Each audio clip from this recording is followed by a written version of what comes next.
Alhamdulillah Rabbil Alamin. Wassalatu wassalamu ala Rasulillahi sallallahu alayhi wa sallam. Rabbi shrah li sadri wa yassir li amri wa hlul uqdatan min lisani yafqahu qawli, amma ba'd. Assalamu alaikum wa rahmatullahi wa barakatuh. Wa alaikum salam wa rahmatullahi wa barakatuh. Ina me jide fodi ankopa nsum dwe ntia cheche ubi araba kasa fide we so. Tip TV na fose tip radio so. O yankopon twimi mo no ende eye dadwo ada yankopon hira yemu emma. Sabre we dura ye de eye abakosam ayatun de sira ewo eye arabic kasem na ye ba bekasa de afa komisheni Muhammad sallallahu alaihi wasallam na ye life story of Prophet Muhammad peace be upon him. And eye ne fa to so mienu part 2 na efiti ye de firi na naso na Abraham akomshafo ni nara eja ono na wo ntoatoaso na benya komisheni Muhammad sallallahu alaihi wasallam ti fiti efi na bakosam so kakra ye de sane ede abedu komisheni Muhammad sallallahu alaihi wasallam so sane beya ebedam clear de amen nto wo yankopon tumi mu we echen ye series episodes enti no bon modern say obeti na bring na wo hye utie so na wo picture sane adwumede ni nara etie sane beya bibi biara so no ebekɔyie ne de nhyira kase ebemen bizinillahi ta'ala.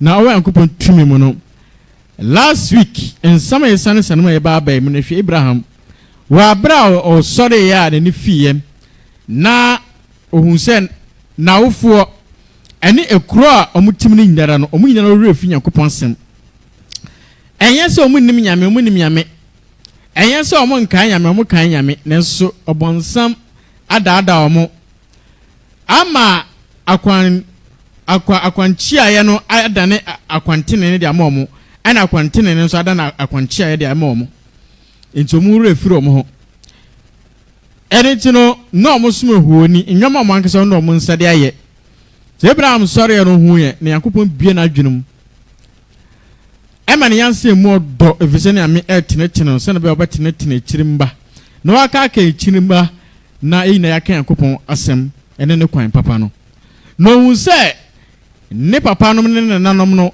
anamo no mutu no sabe adwene yansamfa Abraham bisan hu nsem bebre ne koban sen na nipa de sene wo de wonsa banwene ade wankasa wo de wonsa de anwene ankwa enim saade we ni emotions eni bibiara empo no opese efiri bebi ko bebi akisa wo tam na wo de akwakosi bebi saade we ena nimpa no anase amanfo no ene ono ankasa na ebusuafo ene ne papa mpo no esom saade we Abraham adwene ho saa won tiase na osra se opeso hu ne kura eno opeso hu the supreme commander of the universe because on tiase because on to him no hu say ade a wo de wonsa ye de wo tumi wo ade no so ne mo ade ne wo so tumi ne ko ba no say na ade wo tumi wo so no wo mom na wo ko so ade no we preach the truth. You know on tiase until started vero meditations yankopon di nkan ede ne nsenkyere ne ene na abode edidi adanse ema ohun se nyame obosoro na so so yie papa na abode eye wonwa yie odinka pagya ne ne hwe wiem se ne tie no hu eye stars nsroma no hu stars nsroma wei ana okas Tip radio se na de wei bo ho papa no Abraham wo hu se nimpa no de ne nsanwene ye na bubo wa hran ye do so wo kan kra nye yie Abraham kas wan hwe wei na be okukuruko no saafo we no mbe nyame a esafata sam sumomo anything nsruma ni na koda na yira na Abraham kas debi nyame na mehwehwe no minim so ya alpha and omega oni fitiase oni awie ye na se me to nsruma no so na se nsruma na kwa awie ye de a ene lalai nsruma ne de it has a limit.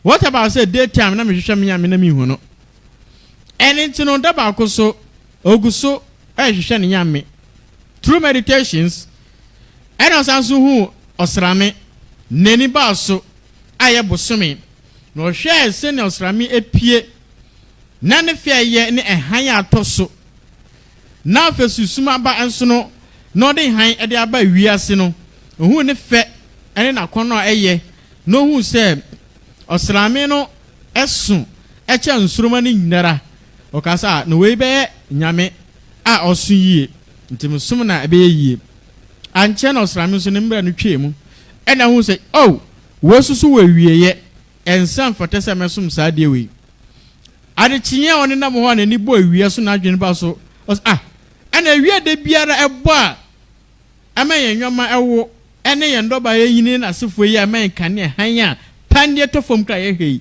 ene eno na ye kokroko efise ono na so ba ya etre mo hwie papa meni tu saa awia no so a eno ene be nyame kase de ama me na Abraham realize say dura na dwo a na awie yi we akwakoda na Abraham ka say ekoba ne saa so na anadwo na sam hwam nyame de hu no nto tenase ono ka say ampala afede yankopon amama adwene yansa na watenetene no mehu okokoko na emu na kire say saa de we nyinara wo de oyoye ene do boye enne saa de a me Abraham mesom nyame na wo boss ansroma ne osrame asase ne wiem ene emu nwoma ni nyinara no saa de we na mesom no Allahu akbar Abraham sane etuto mu eba ne busuafo ho ofiti ye se ne kurasem ya me bie na no a wahu wabie na adwene ma wate no obesane mu de amane nkrofo yindara ana obo dawuro na oye dawa oye evangelism wo ka kire o mo se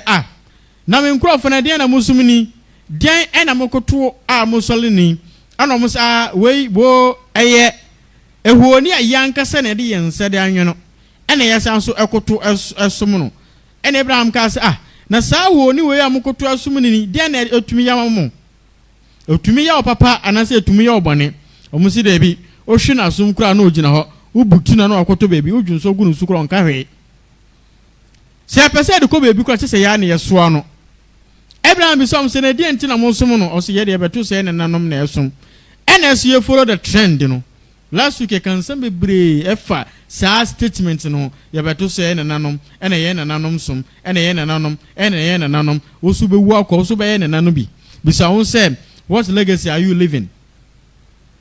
And you the uncreti bibia. The audio chira won't tiasie. Never saw some who solid explanation now to papa, so you don't know why. Festival de biara omoyano ukuro mukrano. The father by any day and a butaye any day. What is history behind it? A bit more name. Some people are giving a wrong history. Ominim. The fear about some crediana the man grow name. A pama one and I know I fear about some quite you don't know. And you are following it also coffee. Then you are going home, do all sorts of things, and bringing a curse to yourself. So man I could have said woeful so I didn't him. Ubekono was soon. Ubabana umbani ebimu or manu so as for. All these kind of things, you follow them and it affects you or your children's or your grandchildren's. These are some of the things that you have to be very, very careful. And in yes, about to someone and no soon be between this baby. If you do not understand this from it, for who are some pupum, that is Islam for you. And Abraham goes, I don't know for some in from war.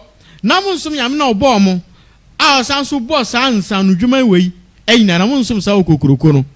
Allah Akbar. And Crawford so a day, no more primo makuma.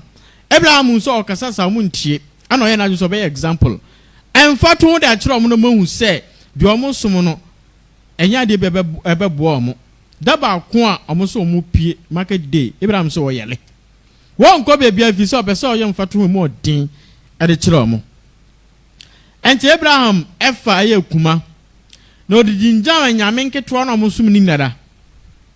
One hour de ekuman kwa sign kasiano kon eno kope baby tinae ati nkrofo we akọ o market ba ye oba ye omunya me na ye jurigani omunya me ewurade yankopon hey na die ni what is going on and I'm start ye lamenting over it and I'm na ye akọ na abrante ba ku bi wo akwala ketwa asa akwala we Debia nanse yinim de aba no so ne nsam o kekanya sam ketwa o pese o kire se ono nimi ansa se ye mpefo no no mom no o ba be kire yan kwan malam this is what is going on in our community we ba so benya abrantie bi anasa akwala bi no asole in community there is something which is going on which is not good nyame dia fa no so ompagya de ne ye ne ye empemfa no so omo ntia se na wo akwala obada ben wo no be lead ma nyama kwaye no baba ko control yan de yan pene so no ma yete se ye ntwe kokoti o ma yete se akrama ba tan ko kan se du atem wo ka kan se wo didi atem enye nne na start Abraham breso Abraham fiti se o kan no kran se wo didi atem Abraham ma yankopon ma na kwantene o de wutumi ene nim die de ma no anko be stretu o man no kuro ina kwa kwantene so no yesi Abraham muade Abraham wo page na beti se Abraham pese obetena mpemfo ina raso Abraham na wo se ne ho yini ebedu da ben ena pese wo kontrol biara na obiam bedi wo how dare you what you say and then they esi sa suban we ebomman ese kuro ehweti nimpam e de bone e de ba ama nkabom enye dwuma no matter how you are going to try it doesn't work enye dwuma yes the amediama no the amano if you like it try it in the other way it will never work yes no man can Abraham say Abraham how dare you and sama okay can ewo ha say inara dia dance sem eye ho ni ebubuni na ye wa na Abraham o come nyansa sam asambe na mukin mo say no na ye mo nwa me amonsum the supreme mo de mo rei na ahye no mu ono ba bibia de amamo wo hu bibiara na mo beja mo bramimi kase na ade twere no kon ho no mu ko bisa no ebia nketo ne ye niamo ho nsam no soro no jinja mo enti mu ko bisa omo okoka asasam o ya omumu ya omotiko kudo mo se Abraham edidi o matem adanya Abraham wo wonim se huoni wo omo nkasa da how come say wo ko bisa o masa mere akasa en Abraham bisa o mo se na mo nim se sa huoni wo omo nkasa ena mo ese me ko akosom no nyansa bi enim entire me ka kira mo se enda ya me bie meni nyame no bo soro na asase obo me ne wo sa ya me we no betu amam papa amam bone wonu obetume kumme no wasonso nya na me onu obetu amam eduane na me ya bone onu obetume de bone da de a chame sa ya me we me recommend de mo nyara mo nsom sa ya kupon we Allahu akbar omo so mo ntiase Allahu akbar Allah ho ne di siye eri tie ba be troso de na e course so talking kan for so kai paragraph nam baby a yesiye na ba ho modin na ba be me na me ntretre mu yesi baby a Abraham ka say nam he warned them serve Allah and keep your duty unto him. O say Abraham ba mu kokko serve Allah and keep your duty unto him. O say monsum yankopon ko a na momfa ma hyade nyara emfanto no so or say that is better for you if you did but no. Or say no way and papa emamo sankamu nimu Allahu akbar. Allahu akbar. You serve instead of Allah only idols and you only invent a lie. Or say na say mo suma kokuroko yankopon enko ano.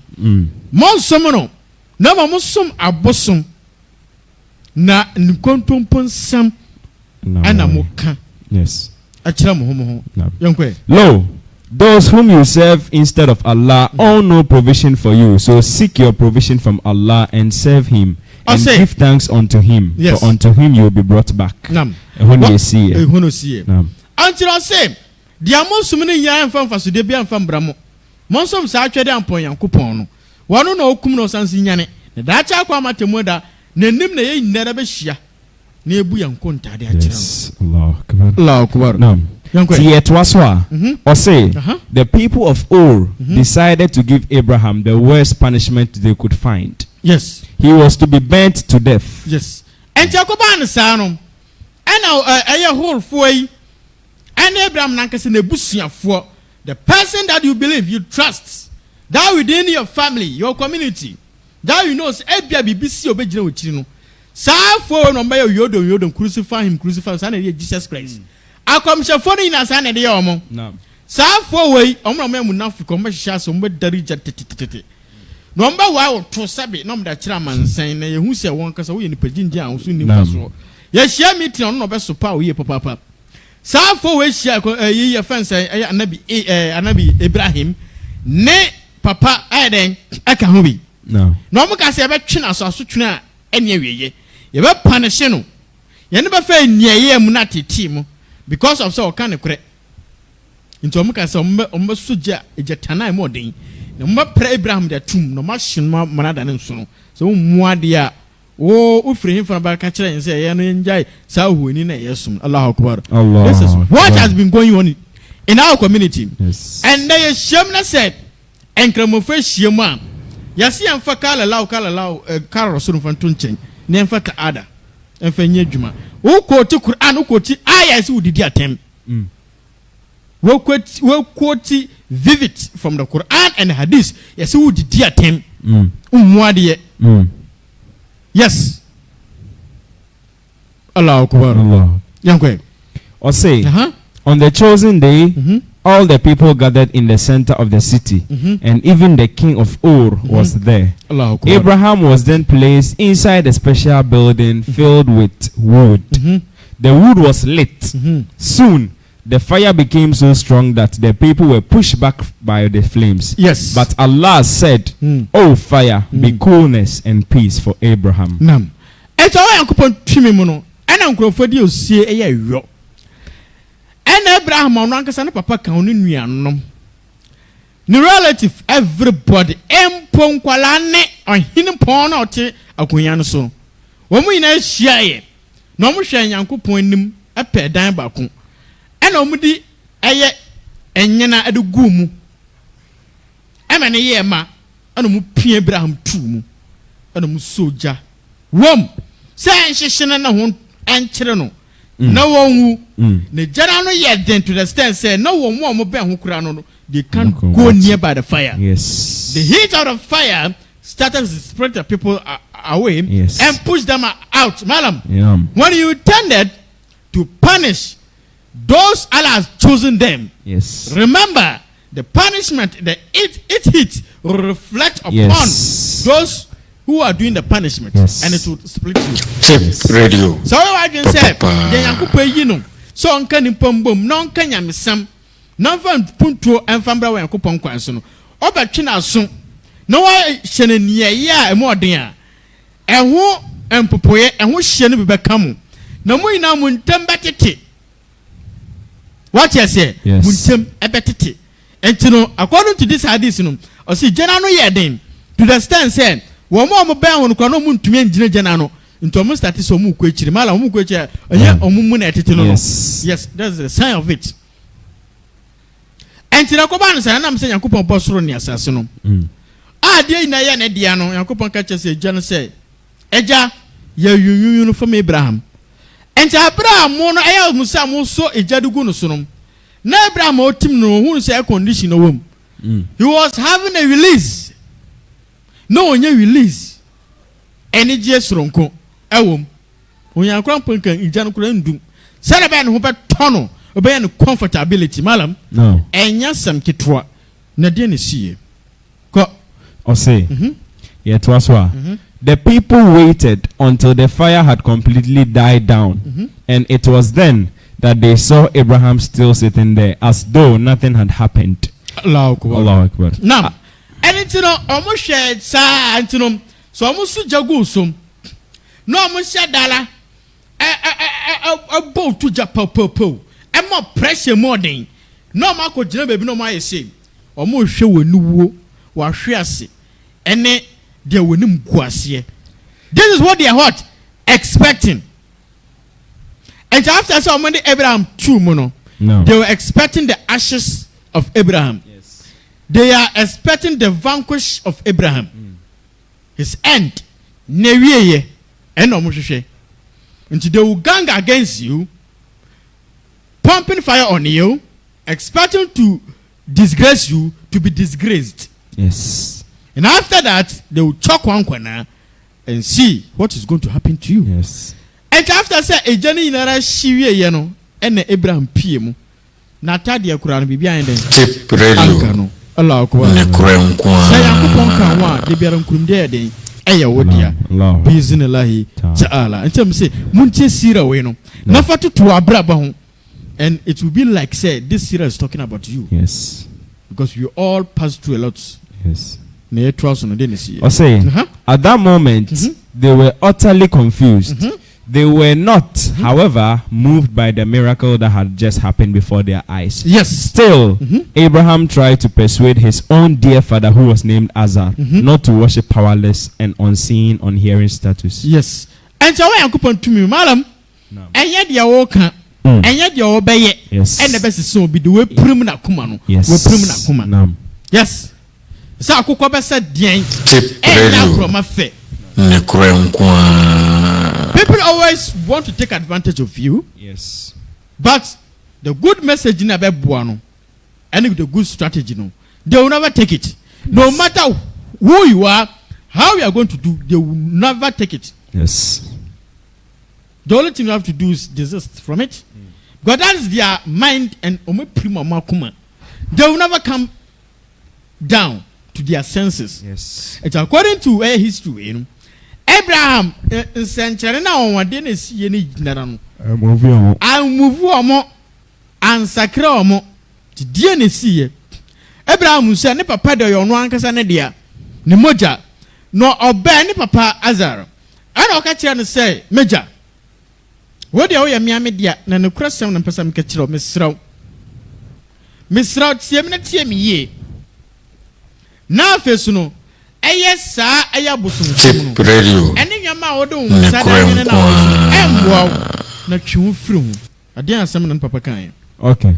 Or say, Abraham explained that special knowledge had come to him and implored his father.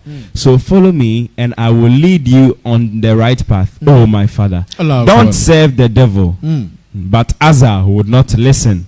He threatened his son with stoning if he continued to reject the gods of Ur. Yes. And Abraham old Gusua or Casachro Papa. Sami Papa, Sabo sum, I had a bebo. Jai, not chum for film. No papa moon and chukokudum. I wonder why. Walk ala manyamwa me yachimwa. My show at to be some opus or trams on the answer same. What pet so tram same? Who will be a same? Ah? Mallam and ne. O papa wa wo kwa no ono kwa makaranta. No ko suande na oba. No ba to so ye sala na o ye na nkoye ni fati akura mpo nya papa. O ka kira no praso didi na tem. No rukui ni sujud anya papa. Asama ko rukui monim, asama kan sujud monim. O be kira na o so muade. Na wa kwala ketode na wonim. Na ona me kwa makaranta nsa me ko ba adwenwe ana. O se me ko suande me ko suande no. Ma ba de ni bi na wo ye no. O ya mfom so de me ko suan ma ba. Me be kira o se buoi. Dabi enchere me. Dabi wonu mi ansa sen. Wo de to ano de to ha. Wo de fa ano de fa ha. Wo wura ano so pia ha. Ne papa no se Dabi Abraham, you can't teach me what to do. Wono han. Hwa me nkan to Abraham so mfiri mani so ankwa mesu aboku wo Abraham. Yes, so it a bedroom bribim. No crampo. Emma Ojana sa wonna. Apo. Allah Akbar. No. Nyami emboy humbai. Amen. Also, but Azar would not listen. He threatened his son with stoning if he continued to reject the gods of Ur. He ordered Abraham to leave the city with these words: "Depart from me a long while." Abraham said, "Peace be upon you. I shall ask my Lord's forgiveness for you. Surely he was ever gracious to me." Allah Akbar. Allah Akbar. Now I want everybody to understand, you can forgive someone, but you can never be the same as it is with the person in the past. Take this into your head. But to me, obi betuma ye wade more than pa. Power chakwa de channel. But on to me new relative. No. The relating no enye djuma. Mallam. Yes. The bond will never work. Yes. Don't force yourself. Don't let anybody, you know, mobi and that. Oh, and so they and you yet to say, I'm Tiana, with an no, oh, boy, it is a trap. Yes. Dear good, because Uka Azar also be seen a banabo. And Abraham say, Major, Media Chow. What you say? No. But in nature, Abraham Coy. Now, Abraham, never packet will be seen a buono. I know catch and say, Meba, Fremen Chow Quachiri, Mempesa Minukra Bede, Ebehum. Allah Akbar. Abraham can say, "Papa, Master Bon for Freddy free and what they are at the amount." But Abraham did not stay with the father. Yes, Then he departed. Then is here. Or say, imagine how terrible it must have been for him to leave his home, his family, and all that he knew, and set out across the wilderness into the unknown. But at the same time, how could he have remained among the people who did not believe in Allah and worship statues? Allah Akbar. Na Abraham, abakasam ebisaus, hwene yawa etie. Baby a yawo wa yatetew, ehwo na mfafo ewo. Wajapade wani gie, ene obi biara woni da so ewo. Na wotu kwan a wotu betei, himfa na wo kɔ na himfa na wo kɔ soe na hwan so na wo kɔ. Himfa na wo de fa ewurade Yankopɔn. Ano de ye papa. And so Abraham wampaba. Yes. No nim say Allah asa wa jalla. Aka no. No fiti eye na control no. So wo kona de na siye. Or say Abraham always had a sense that Allah cared for him and he felt near and he felt Allah near him as he traveled. Yes. Alas, after a long hard journey he arrived at a place by the Mediterranean Sea not far from Egypt. Nam. And tawa Yankopɔn tumi mu no. Abraham de na ne roi na hye Yankopɔn mutawakatu Allah. No. No nim say Yankopɔn de au ben na bre nyara. Se nipa na bɛpo no, nipa na bɛ reject no. Nipa no bɛhu sɛ ɔyɛ nipa bɔne ne dia ne Yankopɔn ne de. O wagidie sɛ sa Yankopɔn no, onja na jeje mu. Nti ofiti ye sɛ wɔkɔ. Ɛne nti no oguso a ɔwɔ na amantuo mu no kopie nsuo ebi ho a Mediterranean Sea. Na eben eye Misrim asase so. Okay. Or say, there he married a noble woman by the name of Sarah and settled in the land of Palestine. Entinom oduru hɔ no ana kohyia abayewa bi ana one ne di nkomo. Yɛfɛ Sarah ɛna ɔtena ekura yɛfɛ Palestine sa ekuro no so. Awan Yankopɔn tumi mu no. Ɔwɔ comparative hɔ yɛ ho adanse. Oh, Bible no mo, but yeboko enim kakra na yahwe yenkwe. Or say, there he married a noble woman named the name of Sarah. Yes. And settled in the land of Palestine. Many years passed, but Abraham and his wife were not blessed with any children. In the hope that there would be a child, in keeping with tradition, Sarah suggested that Abraham should marry Hagar, her Egyptian handmaid. Yes. And so Yankopɔn tumi mu no. Yanko Genesis. I say na comparative album. Genesis chapter 16 verse 1 to 16. Good news. Genesis chapter 16 verse 1 to 16. Okay. You know my Christian for mu tie yem. Say na be hadisi ye kan. Be correspond no mo tiase. Wo wa say no nyame abon tofa. Nemum ye pese sense no. Yes. Na di shiraka se ema yem. Okay, Genesis chapter 16. Nam. Abraham's wife, Sarai, had not born any children, but she had an Egyptian slave woman named Hagar. And so she said to Abram, the Lord has kept me from having children. Why don't you sleep with my slave? Perhaps she can have a child for me. Yes. And so Yankopɔn tumi mu no. Abraham kodu Palestine na okun Sarah ware no no. Na wo mu aye diama no. And so Yankopɔn tumi mu no. Ena aye Sarah or Afuna, Safuna de Chia Sarah, and also na bakosam or Mallam because you cost a young coy. Because you come Shania some yekan. Yes, Abraham, dear Bono, Tofanka Cranka, no crown per bimu say what? Tough bonum pono. And it's no Sarah, I catch Abraham said, Mousi and Coupon, I'm a ma walk with trip. And to come Afuna Sarah on one and Cassa. Na bia no in your bao. Na sa time no say. Yet the Afuna I said the chow, and I said, Opa, you have authority on that slave. Yes. You serve to be her mother, her father, her relative. Everything. And to Uber to me this Aquarana Mawadi. Who hear me? Yes. Uber to me this Aquarana Amawadi. No. Even I say Kurano, there's contradiction be her. What you say? You better rectify and send a queen. Yes. You near papa. No. You rub a broom sit inside. He's in the light. All right. Tip radio. Abraham agreed with what Sarah said.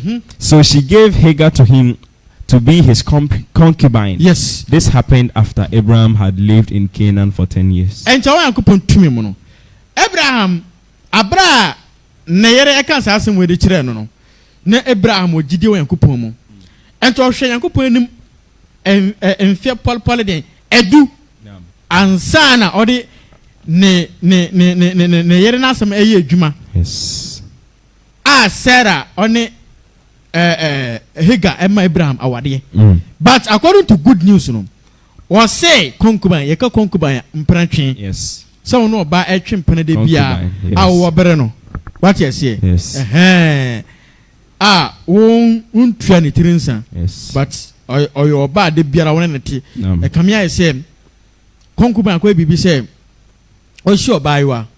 No omame no papa nim say utie me. Nam. Your prostitution, fornication, and your concubine. What I say, mpena. You will dramine your mpena. Pena say, ma obano. Nema amene ne papa ina nim say ono woni ge no. Ba umbe twani tirinsa. Wonye hwe. Obano tumbe da odem esoroko onu aduane ma wo. Eye bibia ma wo. Wana ne da. What you say? No. But onye no ade. Eno na concubine. Yes. What you say? Everybody knows. Ebia dia dan say osimesi we. Lukman ne mpana no no. So obi wu say obi kra ni obani jina etum koma no hey Lukman get on ni jina ho. What you say? Ano na fan concubine. Yes. What you say? Nti no mpana twe grade 1. The more than what you say? But onye no ade. Nti no according to Tip Radio. Good news we no was say Abraham no Hagar ade Sarah the Hagar Abraham as concubine so wanya no ade. Yes. Nti concubine akose mpena what you say? The same scripture one the oka no. The same chapter called King James. Okay. What you say? Per se rectify ne koyenim. Omo kan say ahwoya nti because Ishmael be free mo abenti no. On person omo che so mpena ba nti no kaka answer no. Nti kan ho na hwe say your wife and I say or your concubine. Okay. Genesis 16:1. Genesis chapter 16, verse 1. All right. Now, Sarah, Abraham's wife, bare with him no children, and she had an handmaid, an Egyptian, whose name was Hagar. And Sarah said unto Abraham, Behold, now the Lord hath restrained me from bearing. I pray thee, go in unto my maid. It may be that I may obtain children by her. And Abraham hearkened to the voice of Sarai. And Sarai, Abraham's wife, took Hagar, her maid, the Egyptian, after Abraham, and dwelt 10 years in the land of Canaan, and gave her to her husband Abraham to be his wife. To be what? His wife. To concubine and a wife, Mallam. No. Where's your wife? Where's your concubine? Where's your mpana? Where's your yere? Yes. You understand? No. Tip Radio. No. Actually, I am coupon 2 minutes. Why na our Bible man ye catch those contradiction in the Bible. So you have to be very, very careful. Wait, because of Prophet Muhammad and a good news of Moya and sir. Yes. Some men concubine because of him say some just in Penaba, Ishmael and Penaba, whatever. Yes. Yes, I cram. Some condemn by yes, I just say, young good news one, Nayan Twas when through my quality in your more has into young queen. Okay. And Abraham about some and a can. You see about worry, a warm back. Entino was sign aware na funa at the account. Yanko Denisi. Abraham had intercourse with Hagar and she became pregnant. When she found out that she was pregnant, she became proud and despised Sarai. Okay. The woman say, Abra aya Sarah ode Hagar edema Abraham no. Ampala wo be fa yefunu. Aya Hagar be fa yefunu. Yes. No say mala anya say Hagar become pride and despite. Yes. Yeah. One. Mbasu ewum. What you say? That's what I'm telling you, Mallam. No matter what, Obanu Suranya said, human nature. Yes. Yes. They will fight. Yes. What you say? It's true. I was Ninsa man in Paya Quadro. No, wabre. 2 Ninsa to Mima Obana Kuma. The banana Kuma was soro. What you say? Bibi to an bofu. Who dare go in Chiobu boom. Yes. Typical perfume. What you say? No. Until the South Suban be Denedy. Oh, Hagar. Abraham. But Sarah and I'm say won't to me we ya on intino.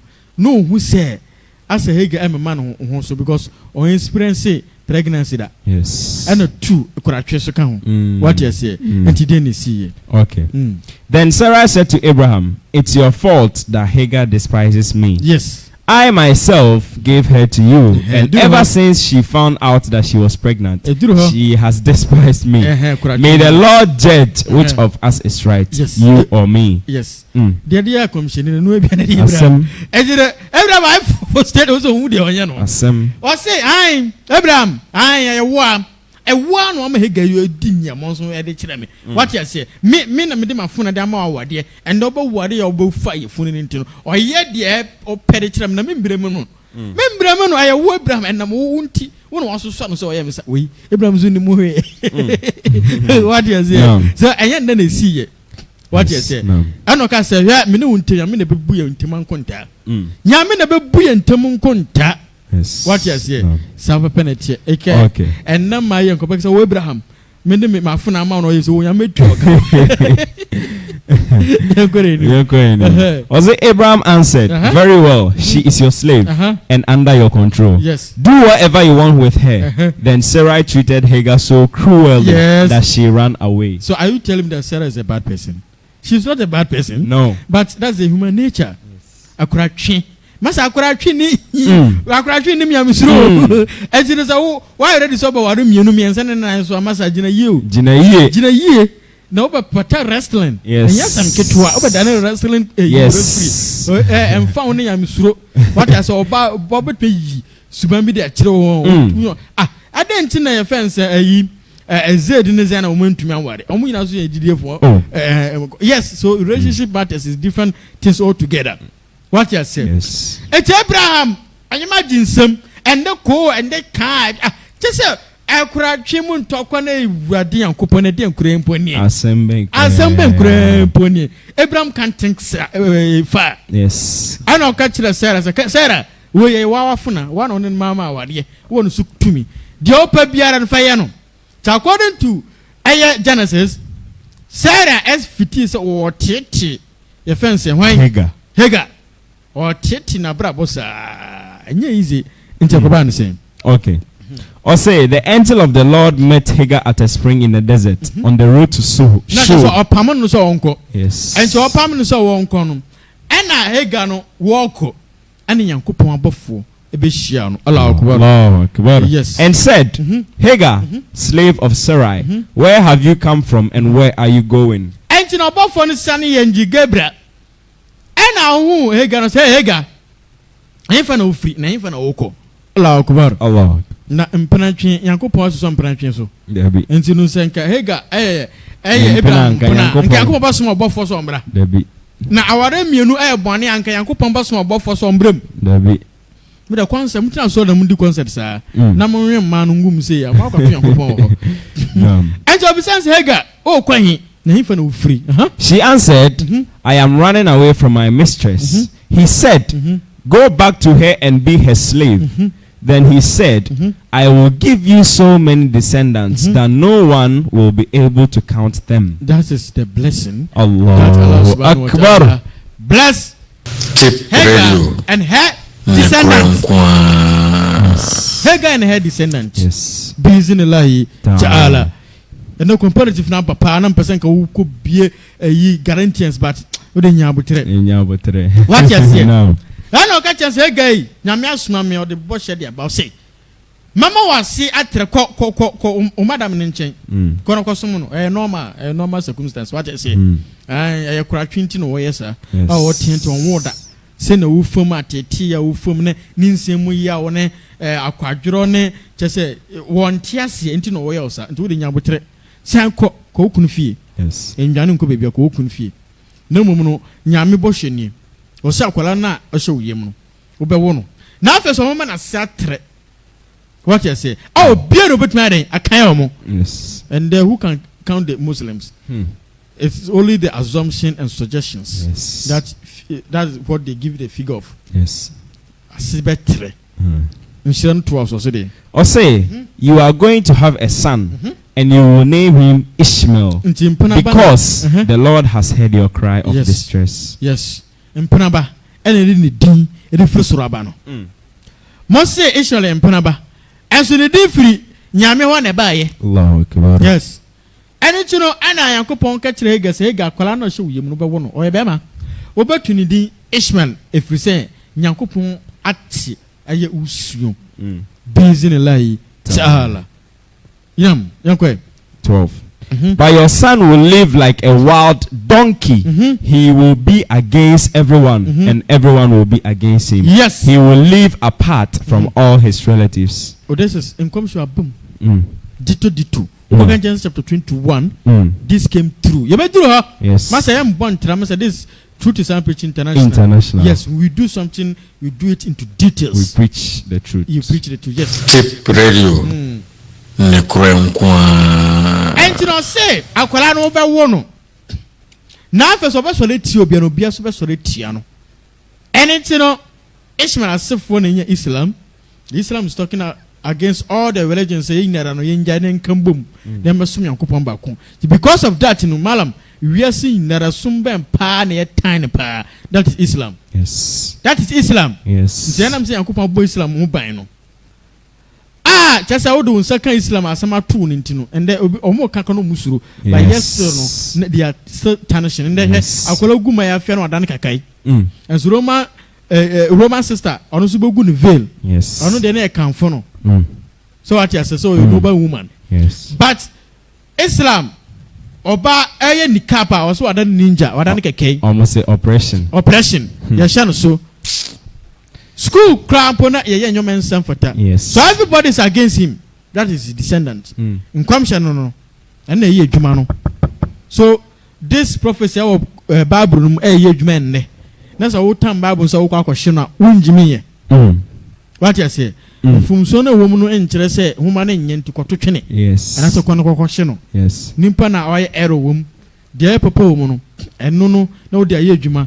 De ye kontompo no mo biere hu se we yam from Swanaba. What you say? Yes. And she saw in commission say people stand against him is he also against people.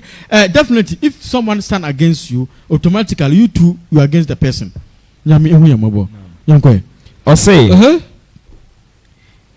Hagar asks herself, have I really seen God and lived to tell about it? And Hagar as and she may coupon.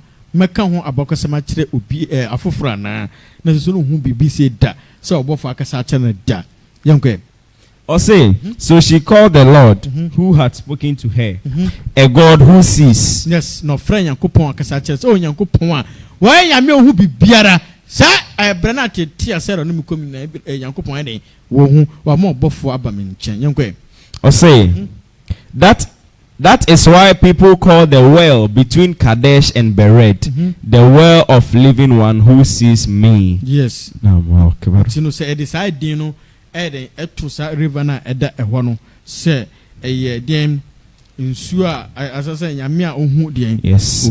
Yes. Yeah. The well of the living one who sees me. Yes. 15. Hagar bore Abraham a son and he named him Ishmael. Abraham was 86 years old at the time.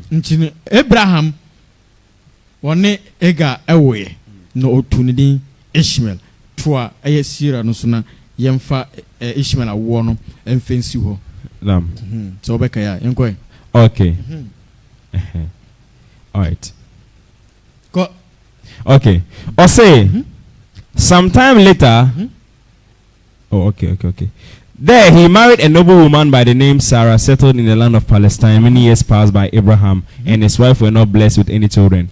In the hope that there would be a child, in keeping with tradition, Sarah suggests that Abraham should marry Hagar, her Egyptian handmaid. Soon after this took place, Hagar had a little boy named Ishmael. Sometime later, Allah promised Abraham another son, but this time the mother of the child would be his first wife, Sarah. No. Busy in the light, another comparative. Yes. Room, a sanmu, ababemu, atretremu. And I could Timono Abraham tubata, Nifia for Pono.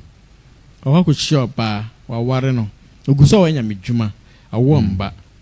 wasan ware the second wife na aye the first wife na funa wawo eba aye na bakan aye friend Ishmael yes se siara no Yankopon so be hye ne bo obewo ne second born so Yankopon tumi mu no ye betwa so aye next week ne din shira kase e de amaye dia ne siye bo hye ne sen ne tie ye befa bi e wo Quran mu hadith ena verse Bible mu ne din shira kase e de amaye so Yankopon tumi mu no mo man bo dwumedie no ne fa shira kase en fa maye number is 0554 46 90 96 0554 46 90 96 I was send there DM to Sam Preaching International my mbo hospital no after no person okay platform no so the same number and after so no Facebook dia da so and as I search Tip TV Islam and after Truth Islam Preaching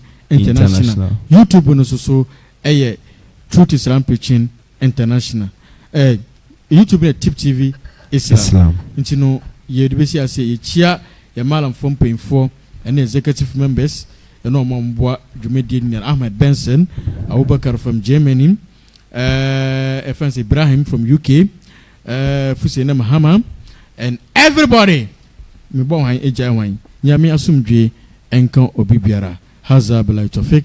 Assalamu alaikum wa rahmatullahi wa barakatuh. Wa alaikum salam wa rahmatullahi wa barakatuh. Subscribe to our YouTube channel, Tip TV Islam on YouTube. Follow us on Facebook, Tip TV.